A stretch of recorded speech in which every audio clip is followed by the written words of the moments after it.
This is the OverReaction podcast. Well, Clay, it's great to see you. It's been a bit. Yeah, it has. Thank you. Good to be here. Appreciate it, Jeremy. Yeah, no, this has been good. I've wanted you on for a while. So how's it going? What's the latest? It's been a good time, interesting time. I've had a little bit of, since we talked last, a little bit of a recent issue, if you will. So I'm going to pull up something or show you something here to the camera lens. This is a Well, that doesn't X-ray. look. I'm no radiologist, but that doesn't look right.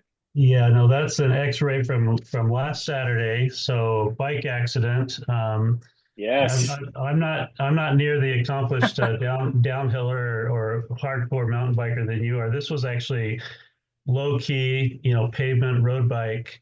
One of those instances where you look back to see where the ones are behind you, the others are behind you, and veered off into the gutter and the curb and tried to overcorrect, caught my front tire and flipped me over hard onto the pavement. And it would have been a much worse day had I not been wearing a helmet that cracked, but that saved my head. So. Yeah, we've all done the OTB, the over the bars. Yes. Yeah, I've said many times, like people think I'm crazy because I really do like. In fact, I just got done about an hour and a half ago with one of my favorite downhill tracks up in Park City, close to where I Nice. live, and it's got pretty big jumps and it's super fast. And people go, "Oh, you're crazy." I'm like, "No, anyone that road bikes is way crazier because dirt is softer than pavement, and if I get hurt, it's always 100% my fault. Like that Yeah. was, I guess, your fault, but normally it's a Right. car, Hmm. pedestrians run out in front of you, cars open their door, or a car blocks Right. you, or bumps into you, or smashes you, and you all go faster, and you have way harder things that you hit. And you have about this much surface on the pavement going about, downhill 30, 40 miles an hour. So yeah. Yeah, and I run my tires are 2.6 to 2.8 inches wide with Yeah. tons of tread. So yeah, Yeah. y'all are way crazier than me for sure. Well, it's going to take me a little bit, but it's they're telling me to let it heal for 4 to 6 weeks and no surgery, fortunately. So the ligaments there tore and they're supposed to heal themselves and pull that bone back into place. We'll see what happens. Not too much pain. I can move it around a bit. So any PT, any sort of exercises, like They're they're like they're I recommending had to I've had to do like the spider crawl up walls and go out to the side and stuff. But I know I'm going to need to. They recommended I get a hold of the PT, but I haven't yet, so that's on the list to do still. gotcha. Yep. Well, apart from that, well, I mean, let's just kind of jump into because you have an interesting career. Back when we used to work together when you were at Intermountain Healthcare, you told me a little bit about it, but it's just so Yeah. fascinating. So why don't you didn't get into healthcare and Mm. into, even into marketing in kind of a normal fashion. So let's get in the Wayback Machine and let's Yeah. start there. Well, let's do that. I don't. I I think of when I was years ago, I went to a PGA event back when I lived back in the Midwest with a friend, and he wanted to get. There's a golfer back in the day named Mark Calcavecchia. Anyway, he ran into Mm, this guy out on the course, wanted to get his autograph, so he took his hat off, asked the guy to sign it. The guy was signing. He said, "I don't know why the hell you would want this, but here," and handed it back to him. I kind of feel that way with you having me on here. I'm not sure why others might want to, but here I am, and here we go. So, no, I'm happy to talk to you, and let me go back in that time machine. I'm from Arizona originally, several generations. Kind of I grew up in a semi-rural area. We had horses, we had cows. I didn't really know what I wanted to do, but I thought when I was young I wanted to be a livestock veterinarian because of that. I had some exposure to that. And I thought that looks cool. That looks interesting. But then I quickly realized in my high school life sciences classes that I wasn't cut out for that. That yeah. wasn't my path. So I ended up going on a mission to South America for my church and immersed myself in Spanish and kind of in that process of learning the grammar rules, conjugation of verbs, just sentence structure, all that kind of thing. everything that I learned in English classes in high school started coming back to me. It started making more sense when I'm applying it to learning another language. And so I was able to do that. And I think in that process, became a pretty decent writer. I started doing better at writing, and I thought, well, let's see where this can take me. So when I got back, I enrolled in college. I volunteered at one point and became a sports journalist or sports writer for the school newspaper. Enjoyed that. Thought maybe a journalism career was going to be my path, but then I I learned about communications and public relations and that route, and that sounded intriguing to me. So I chose that as my major.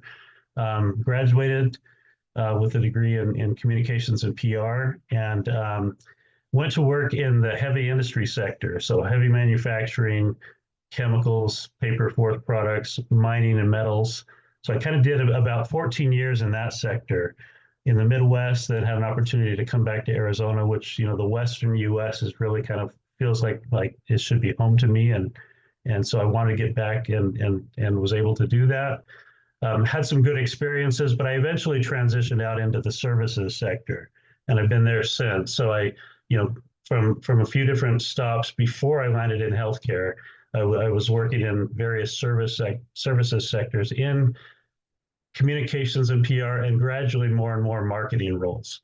And so I enjoyed that, and then had the opportunity to come to Utah to work for Intermountain Health back in 2012.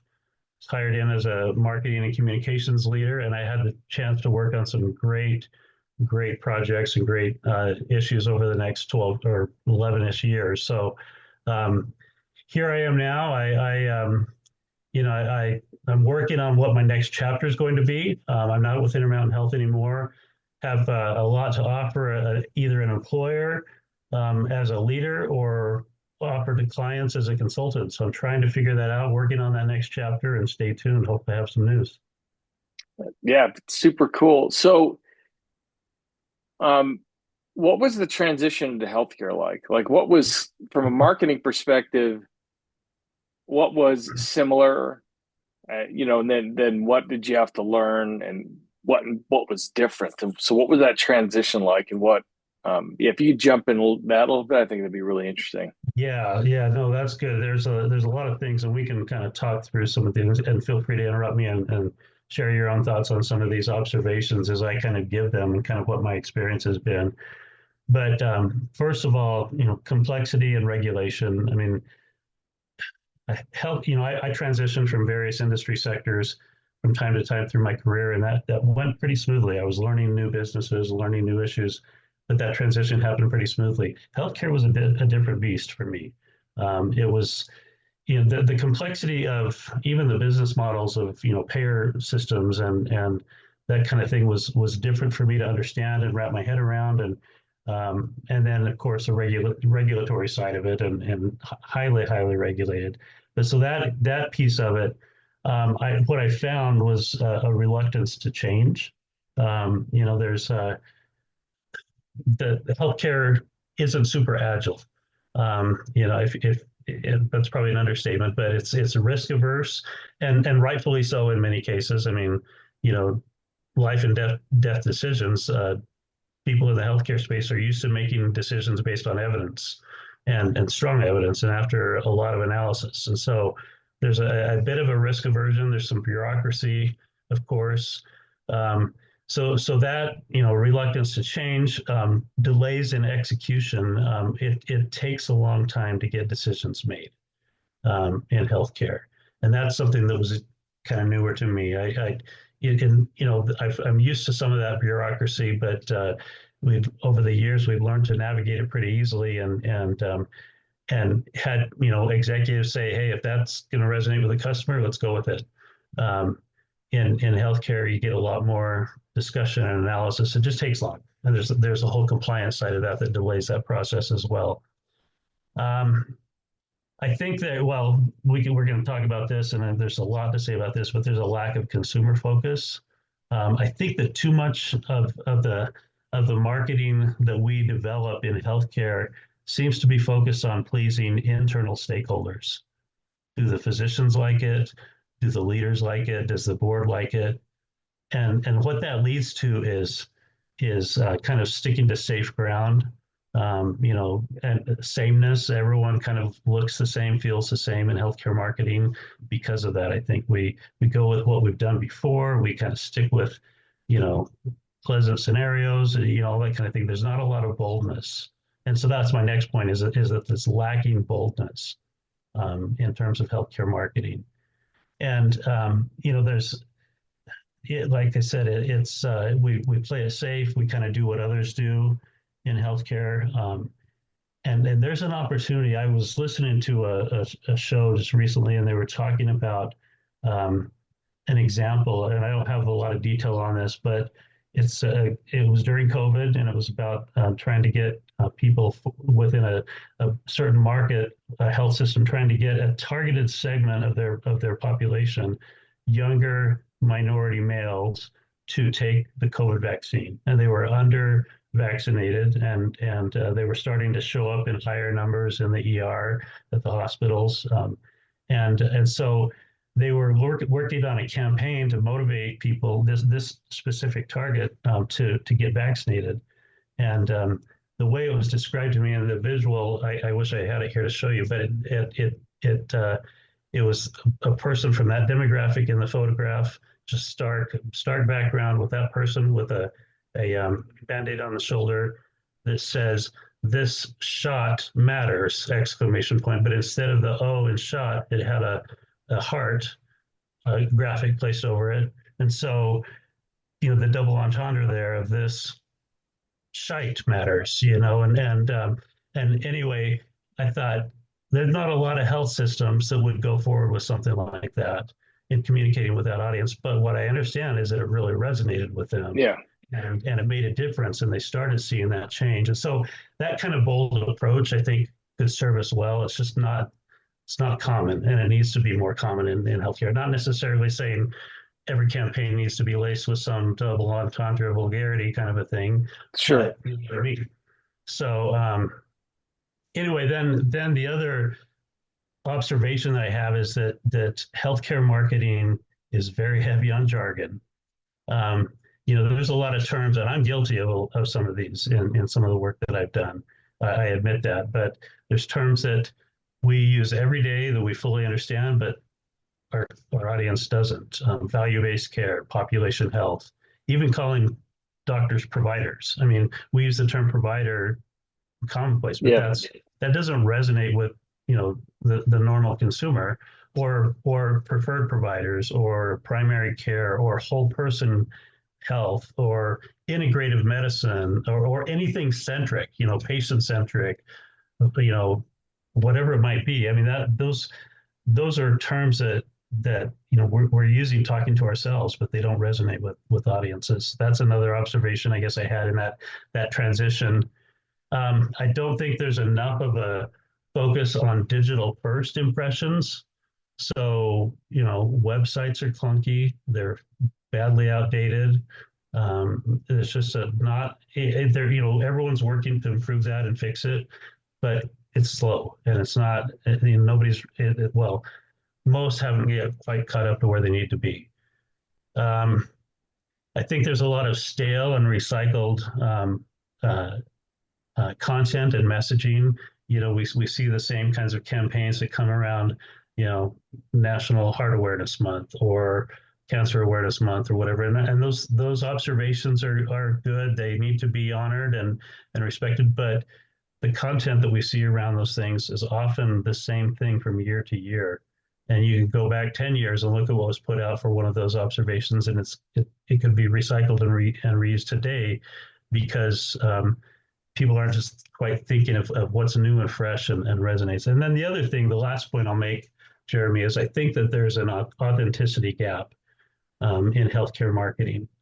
I think we risk losing trust of our audiences, particularly younger audiences, when we're not real authentic in what we're portraying through our marketing or the messages we're delivering. I've commented on this before, but I think, you think about it, a lot of the visuals that we use in our marketing are happy people. They look like they're gleeful on the hospital bed, surrounded by their family members. They're all smiling. I'm not saying we need to go to the other extreme and be all grim and people on near death or whatever, but let's find some balance in between there. And I think that those kinds of efforts that we make, and even like I said, the language that we use, the headlines we write for copy or whatever it might be, let's just be more real, be more authentic, and let people know, that. And maybe you want to get into this and talk about the younger, Gen Z and younger millennials and kind of the issues that healthcare is going to have there. But that's a big issue there, that they prefer user generated content that's rough and maybe not nearly as polished as what we might be used to using in marketing. So there's an opportunity to change.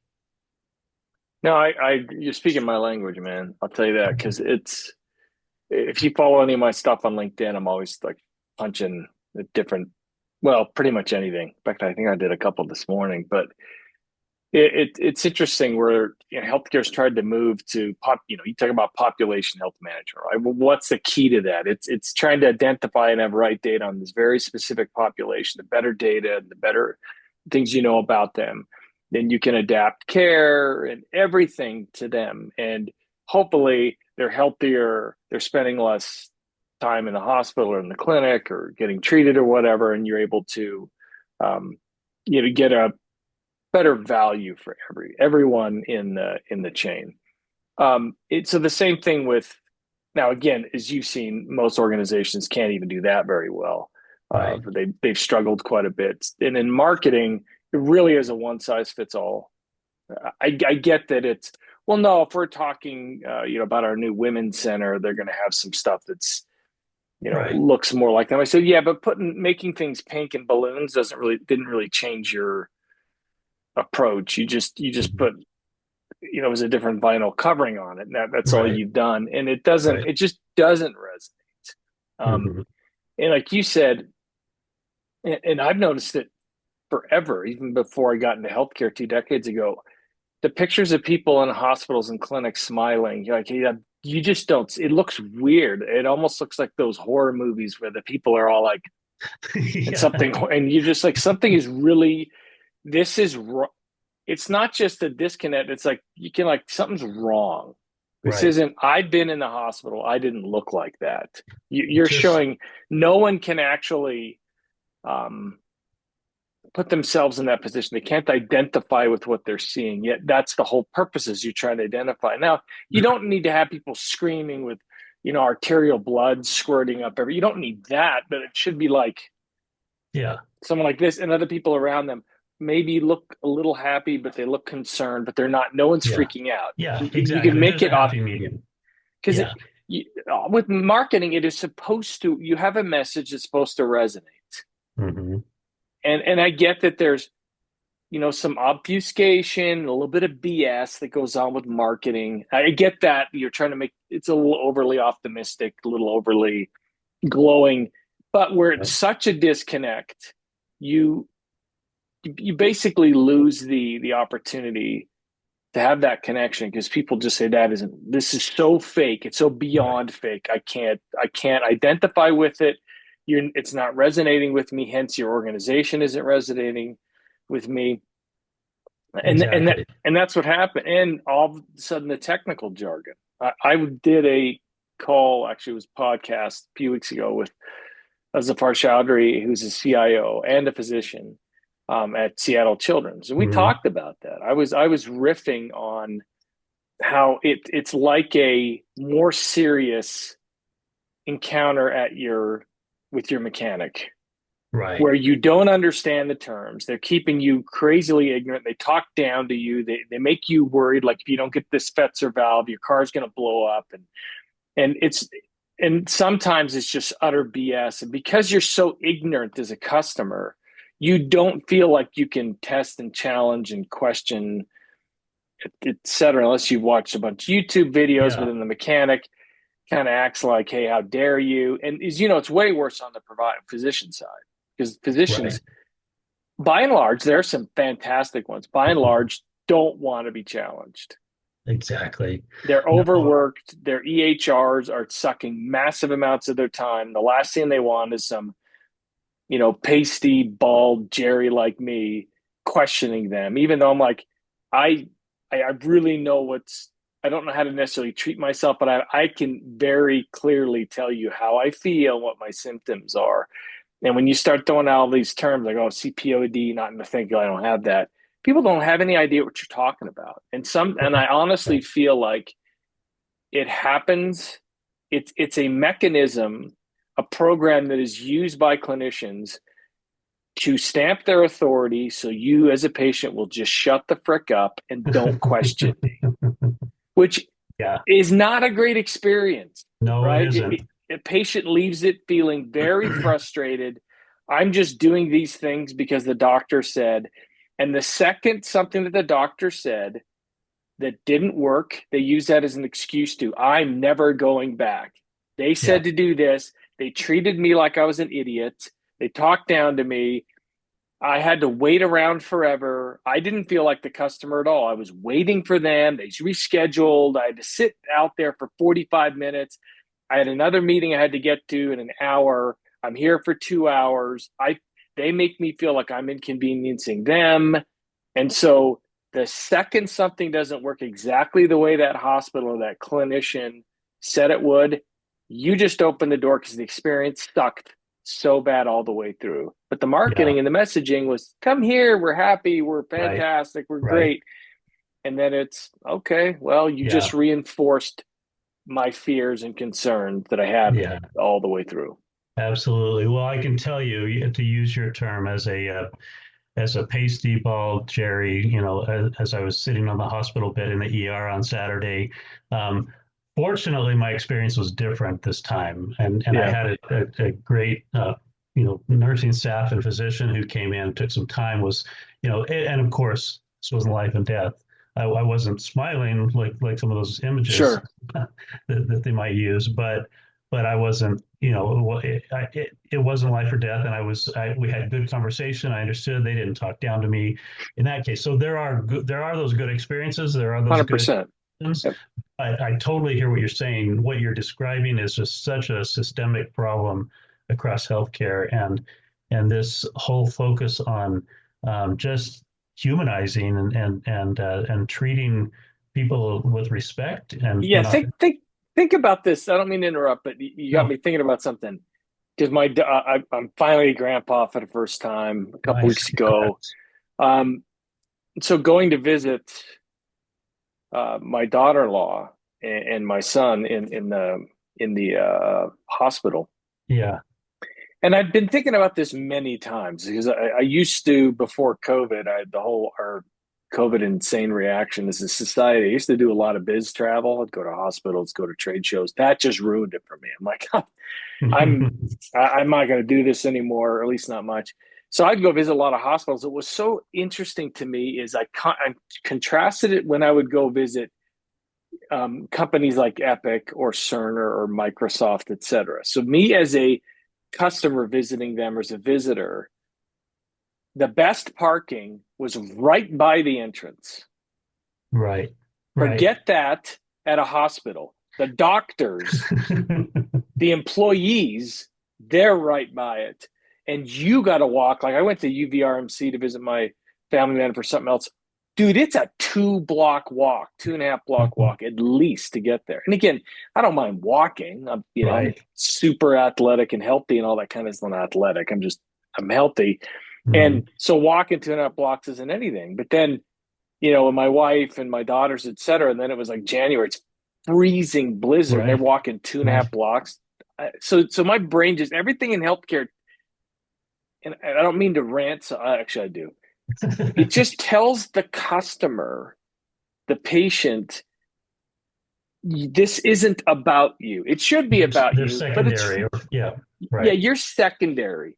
There are other people in this organization that are more important than you. Hmm. And and I know that offends some people, but I'm just saying, look at it from people's experience in other areas. Right. And then the excuse I hear from stubborn people who don't want to change in the healthcare side is, well, you don't understand healthcare is different. I said, I've been in this space for 20 plus years.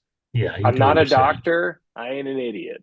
I've been Right. enough. Like I'm a Right. researcher and I have conducted research with patients countless times, hospital executive physicians, nurses, like every kind of thing you can think of. Yeah. And like I'm in healthcare. I want healthcare to get better. And Right. this, you mentioned the younger millennials and the Gen Z. Healthcare is not ready for this demographic who is completely different. They are used to convenience.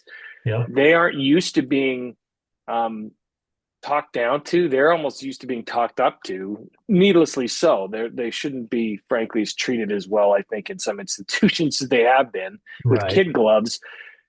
And they're coming into this organization with bad technology. These patient portals and patient apps are not remotely easy to use or fun compared to what they're used to. Them being told you have to wait weeks for this, you're going to sit around for half hour, 45 minutes, man, they can't wait to jump on TikTok. Like it's just Right. they're and to force them to, it's their job to change 100% to fit the need of healthcare. That's not, it's not going to work. Well, let me bring in another just very recent example. So Yeah. I've got three Gen Zers in the home. My three youngest are daughters are Gen Zers, and my youngest is 19, and she just this week was having some issues, some pain, some pretty severe pain, extended for a few days, and so and she's technically an adult, and so she wanted to try to initiate her care herself. So she didn't know what to do. So she's like, well, I need to see this specialist. But she tried to reach out to them. They said, you need a referral. So she said, well, so I need a referral from whom? So we were kind of coaching her Yeah. on this a little bit from a distance, my wife and I, and said, well, you need to go to a primary care doctor. Well, who's my primary care doctor? I don't understand how that works. And we said, well, go to this, clinic that's nearby us. See if there's somebody there that you want to talk to or work with. And anyway, and of course, there's an aversion there to even getting on the phone with somebody for Gen Z. They're glued to their Yeah. phones, but they don't want to talk to anybody on it. Yeah, And you know exactly. how that is. And so we understand that's just how they are. But anyway, it the eventually, she just gave up and she went to an urgent care, walked in, and said, Yep. here's my issue. And so, you know, we just have these processes. I'm not saying that the process is necessarily wrong, but let's figure out how to simplify No, this. come on. It's wrong. Like I'll say it Yeah, doesn't. We have so much dysfunction. So then you start getting into, if she needed like some sort of a scan or something like that, then it would have to go to the insurance kit, and then it'd be prior authorization. And then there's the right, battle between the doctor right, or the nurse practitioner and their counterpart at the insurance company that would approve it or not disprove it. It's a reason why a lot of people are moving towards more concierge medicine if they can afford it. Just say, I don't have to go through referrals. If right. I need something done, I can just get it done. I Yeah, don't. I'll pay not to have to deal with this garbage. And again, the hospitals don't get to determine a lot of it in the clinic, especially if they take Medicare patients and Medicaid. They have to kind of do their mhm, dance. So what this is where I think AI can help, where it's saying, hey, you can't change the insurance process and authorization. Like it just sucks. But it exists and you can't get around it. So to me, it's almost like AI comes in and says it is going to do all this stupid battling, and yeah, the patient doesn't have to see it. I don't want to know how the sausage right, is made. right. Like your daughter's like, I don't want to have to know how the sausage is made. Just get me the stupid sausage. I'll pay Right. for it.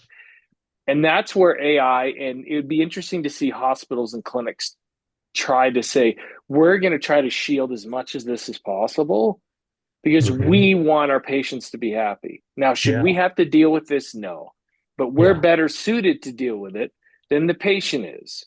So, what can we do? What can we put in place to yeah, shield them as much as possible from this extreme dysfunction? Let's admit we got a problem in this industry, dysfunction. We didn't right. create it, but is there a way in a small way that we can actually shield the patient, our customer, from it? Yeah. That would be cool to see. So taking this discussion about, kind of these um, obstacles, these challenges, these problems with kind of that healthcare consumer experience, and especially with younger generations, and then bringing that to a marketing perspective. There are some reasons why I think the Gen Z and the millennials, might tend to tune out our healthcare marketing. And I mean, Yeah. they distrust institutional messaging, and that's, we're chock full of that, of course. Younger generations tend to distrust large institutions that, including health systems. They're skeptical of corporate messaging. Yeah, true. We prefer authentic, transparent communications, and so the more we can do to move in that direction, we need to. There's also a lack of instant gratification, as my daughter experienced. They're used to frictionless digital experiences with everything else that they do, for the most part, but they don't get that in healthcare. So if we don't offer easy access, immediate results, and like you're talking about, clear value, like through maybe back end solutions that they don't need to see, if we don't offer that, or we don't get there, they're quick to tune out again. And then finally, I think there's just way too much corporate language are put off by sterile bureaucratic messaging, and Yeah. so anyway, I think that we need to find a way to adopt. We talked about this already, but adopt a tone that's conversational, that's human, that's empathetic, and that's believable for them. And so anyway, there's so much that we as an industry, and especially as marketers in healthcare, can do to get ready for what's coming, because that generation is rising fast, and they're those even older Gen Zers are becoming adults. They're starting Hmm. to start families, and they're starting to make their own decisions, and so as it relates to their own healthcare. So we need to meet them where they are. I mean, that's video you talked about, social media platforms of TikTok, Instagram, YouTube. I mean, those are those are platforms that, if healthcare's not there yet, they need to be fast, or they're going to get left behind. And breaking down very complex topics into very simple things. We also need to figure out how to empower patients. They value autonomy in their healthcare decisions. And we can provide. I think we can provide more transparency and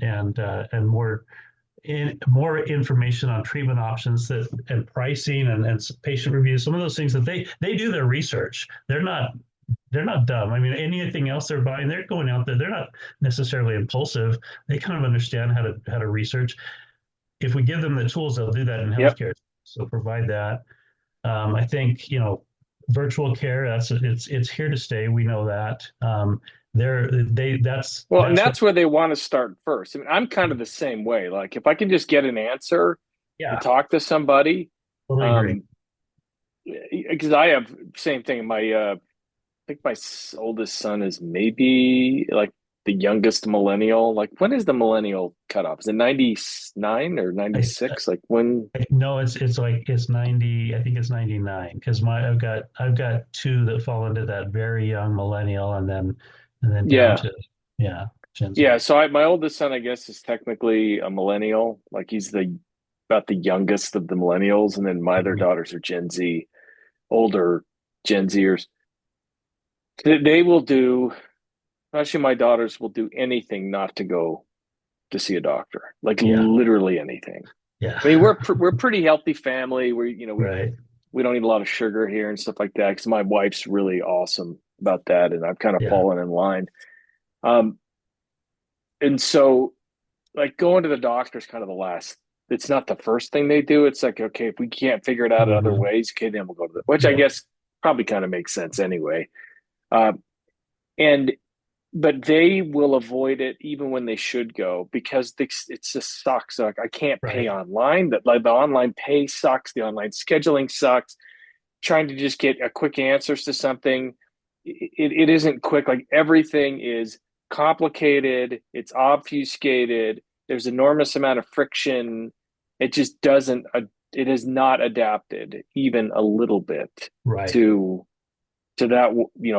to that new generation you're talking about. So I think a lot of your ideas are really good. So if you were coming into, let's say, a multi-specialty clinic, and like they're going to hire you as the head of marketing, or you're going into a health system and you're running Marcom and branding, or whatever else it is again.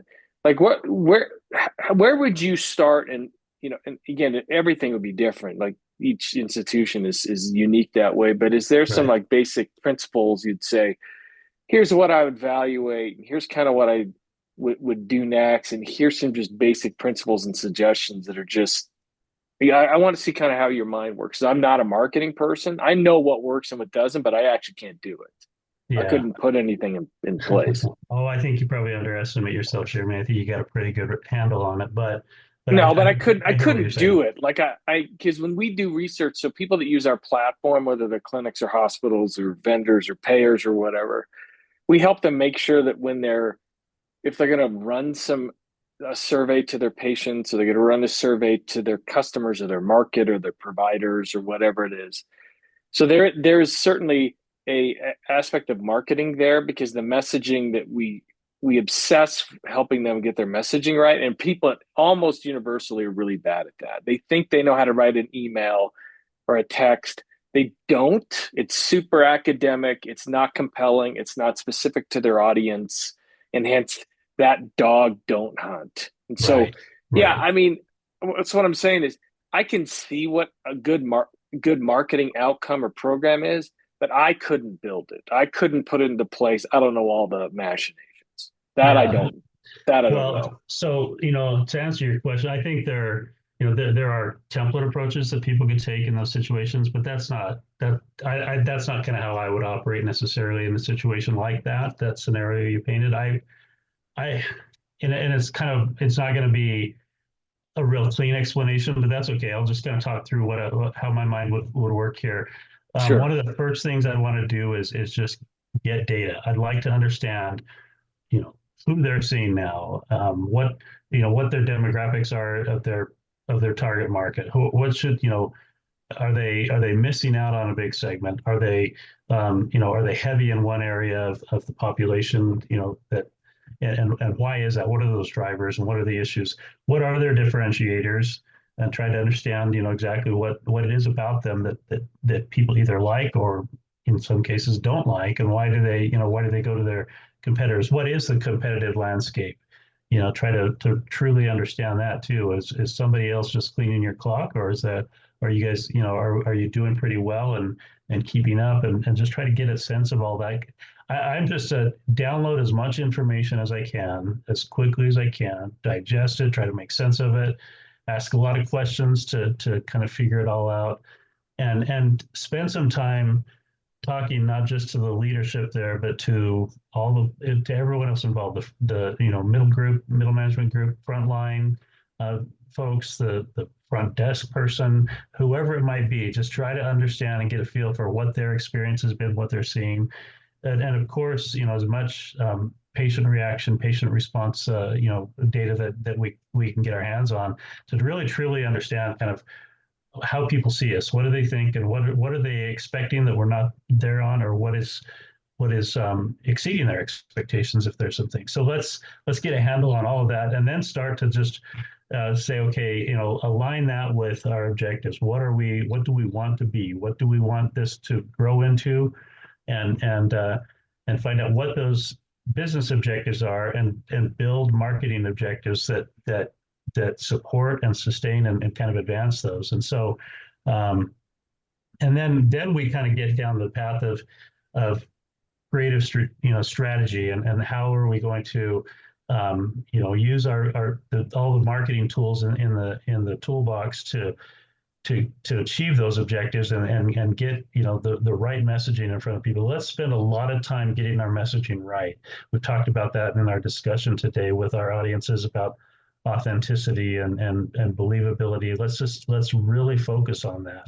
There's a lot of times that we're asked to polish up messaging that sounds maybe too objective, and the leader might want it to sound a little more sales oriented, a little bit more promising, and I pump the brakes there sometimes. I'm saying let's, the last thing we want to do is come across as inauthentic or come across as being over promising something. And so we'd be better off to under promise and over deliver here. And so let's try that. Let's focus on, get those messages out, but let's really spend some time to fine tune those. And then, like I said, for every segment that we're trying to reach, there's nuances to reaching them. And as I said, the younger generation, what are we doing on social media? What does our video content look like? How quick, to the point, easy to understand is it? How engaging and compelling is it for them? And maybe it's different for our boomer audience that is probably still a big part of our business in a clinic setting like that. And we understand a little bit about some of the things that they prefer and enjoy in terms of how they get information about what we can do for them. So it's just it's a strategy planning session that I think needs to involve a lot of different people. You need to have all levels of the organization. You need to have different age categories represented in planning strategies so that you can hear some reality checks if you need to. Anyway, it's a scenario that I hope to be have a lot of opportunity to work on and make happen, and it has some good ideas. But I'm a kind of a thoughtful, think it through, plan it through, be methodical, but get the best possible data and information to base it on before just charging ahead and doing whatever seems exciting or fun because I've seen somebody else do it. Yeah, that's good.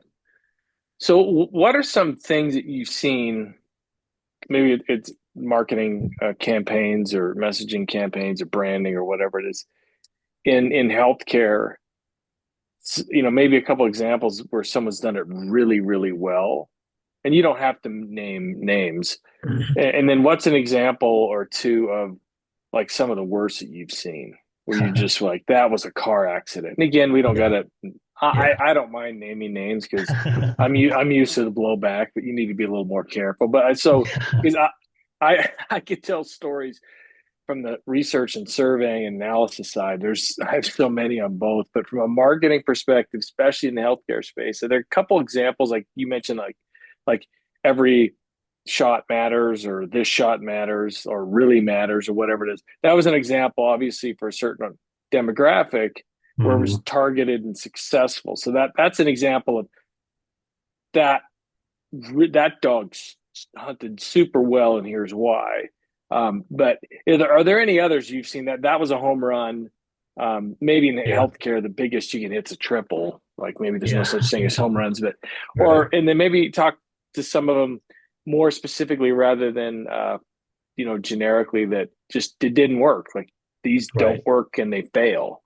Yeah. So I think one that comes to mind that as I think is a great example. Unfortunately, I don't have a lot of data top of mind about kind of what the proof points for why it was successful or what it generated. But at Intermountain Healthcare in the cardiovascular service line, there's a lot of differentiators. There's a lot of things, a lot of technology, different things that you could put out there to a lot of positive outcomes you could put out there to showcase your strength in that space.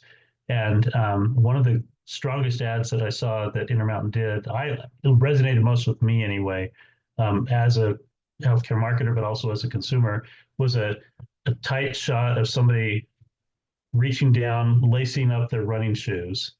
And the copy read, "Sometimes the best heart care is provided by you." So what was in it for the health system there? They're not getting, that isn't driving business into the clinics or into the hospitals. That's asking people to step up and help take care of themselves and focus on self-care as part of the equation there.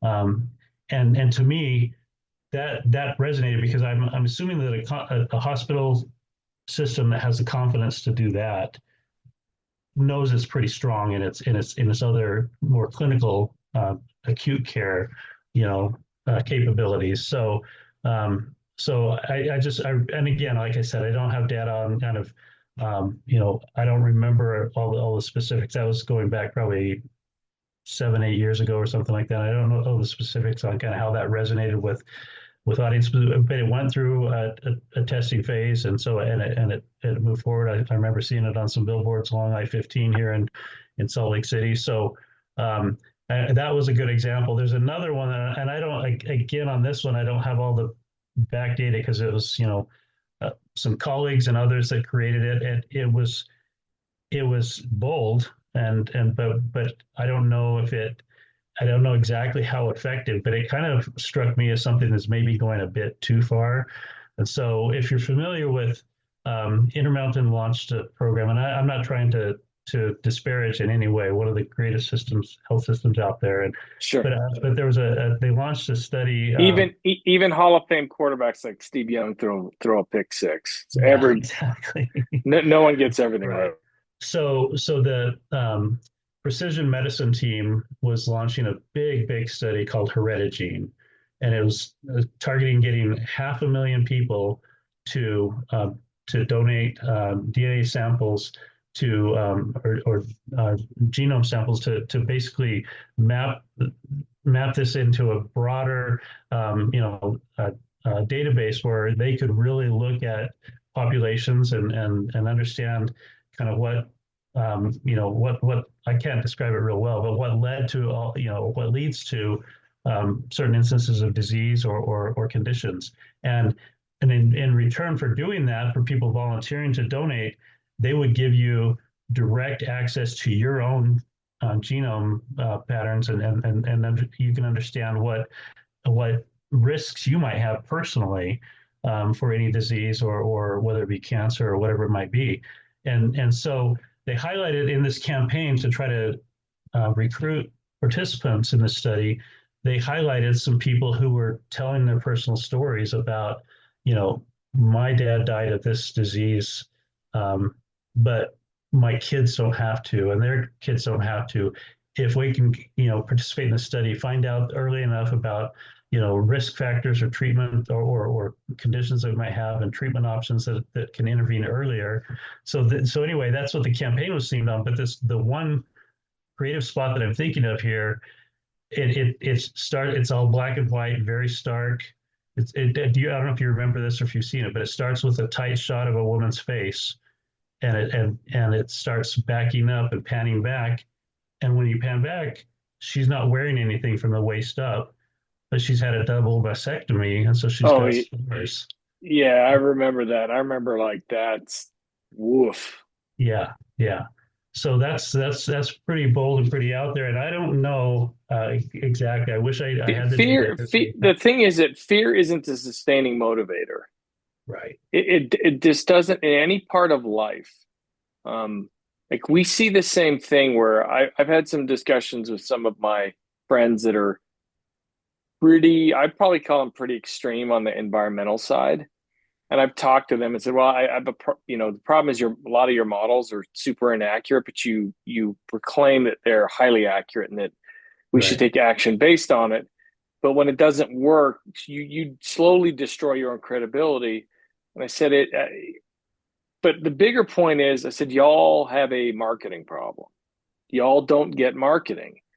You can't constantly scare people. Right. Because when it doesn't happen, the dam doesn't break, et cetera, and it's again and again and again, then they tune out everything that you say. So if the goal is the goal, and it's just way too often, and it's not just wolf, it's like even worse. It's like a whole pack of wolves all the time. Like I said, I told him, I said, except for some of your extreme models, I agree with a lot of the stuff in the environmental movement, but they don't know how to message. They don't know how to talk. They don't know how to, like, throwing soup on paintings, blocking traffic. Like, guys, at every point you're telling people to do the opposite of what you want them. And maybe that's the whole goal. I don't know. Maybe you guys really are environmentalists. You actually hate the environment because this doesn't work. So the same thing with that double mastectomy.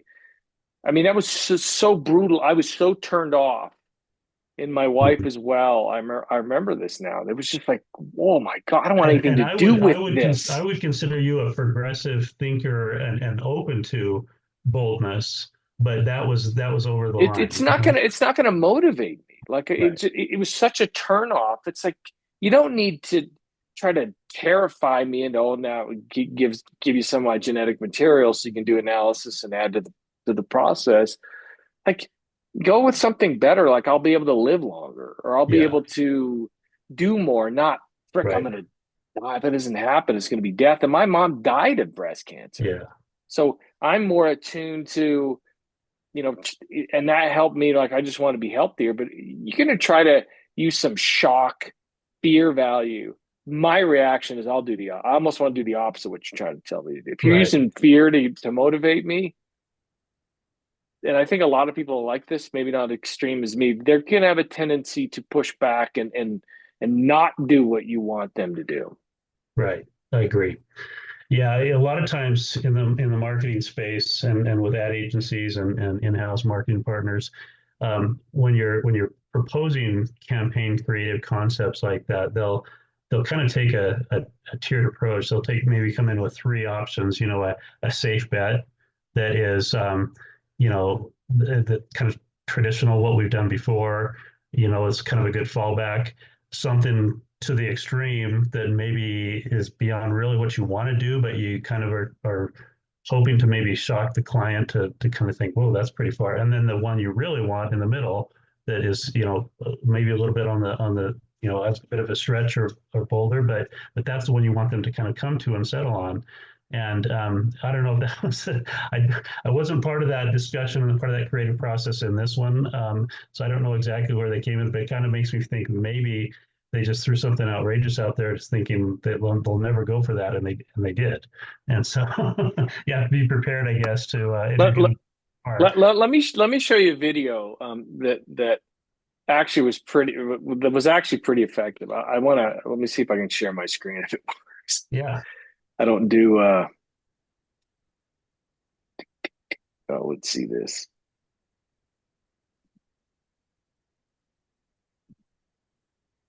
Tell me if you can you see my screen? I can see a screen that's a discussion thread. Your email looks like. Oh, so it's showing my email. It's not Yeah. showing Yeah. okay. I need to stop sharing then because it's supposed to share a YouTube. I Okay. It's the one thing I don't like about Zoom is Uh, let's try to find it. All right.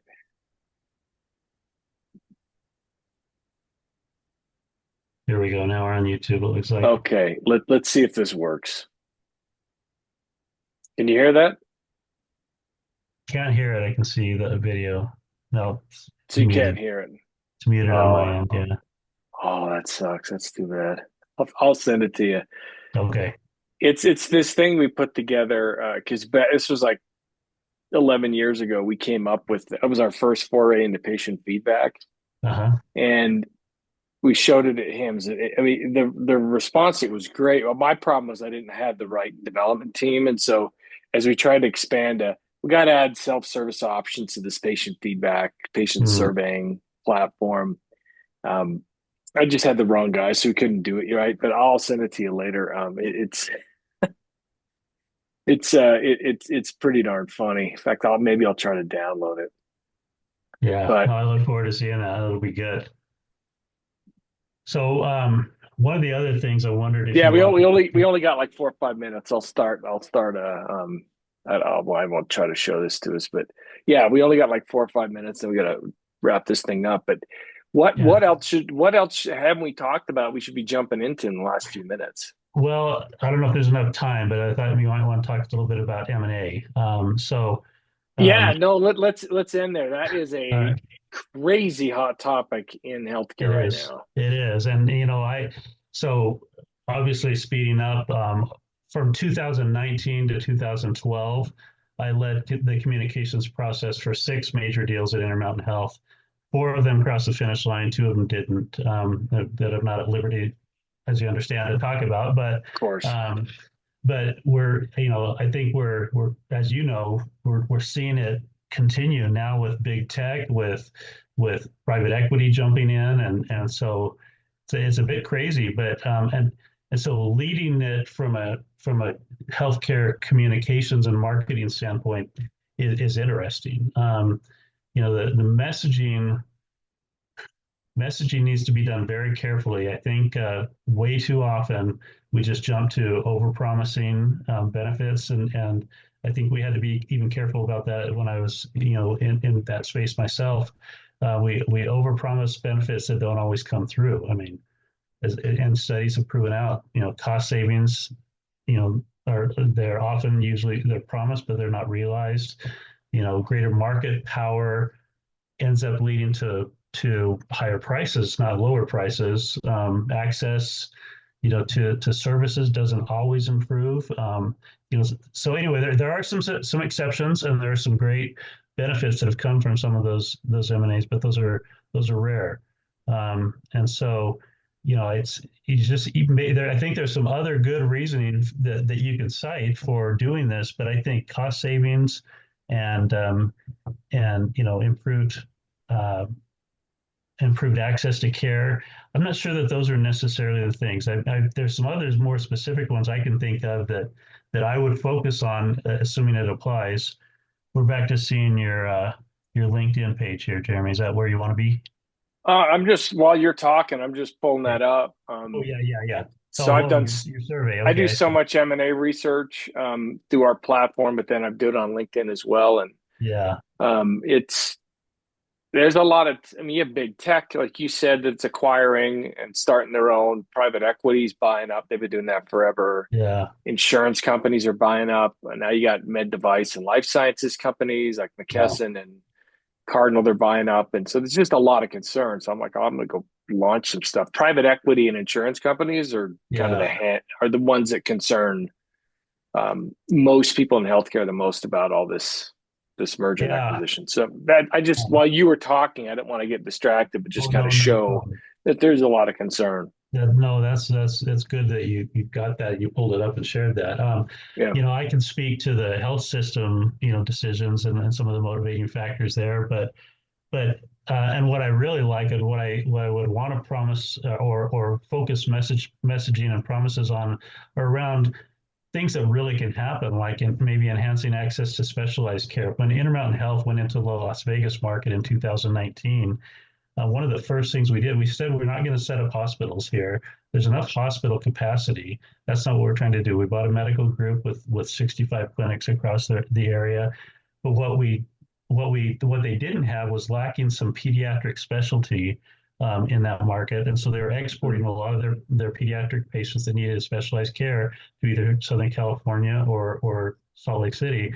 We embedded a pediatric specialist. I don't remember exactly what her specialty was, but embedded this physician in a hospital in the Las Vegas market, and that was because we made that acquisition, and we were moving into that market and growing into it. So there are definitely benefits. That's a smart way to do it. Yeah, exactly. And so then improved care coordination. I think Kaiser Permanente is probably the gold standard here. Providing coordinated care across their system, so a patient, no matter where they go within that system, is they know who they are. Their record follows them. Their care is coordinated all the way through. That kind of thing can happen through bringing groups together if it's done right too. And so Kaiser, so they started Risent or Risent or I don't Right. probably I not think the go with best name when Risant. you don't know how to say it. Is it Right. Risent, I think it is Risant, Risant. Yeah. Risent? Okay. So that they bought Geisinger, and now Right. they bought Cone, I think out of North Carolina. Or from what you understand, they're probably going to try to do the same thing, like with the way they do that whole integrated care and continuum across the board in Kaiser. I mean, I have to imagine that's going to extend all the way to Risant and everything Risant's doing. Yeah, that would be my understanding. I'm not, on the inside there, so I don't know all the strategy behind it. But that would be, as an observer and understanding things that I've read, that's kind of what I would expect. So what? Let's end with this. maybe we may have to do this again in a couple months, which we certainly can do. What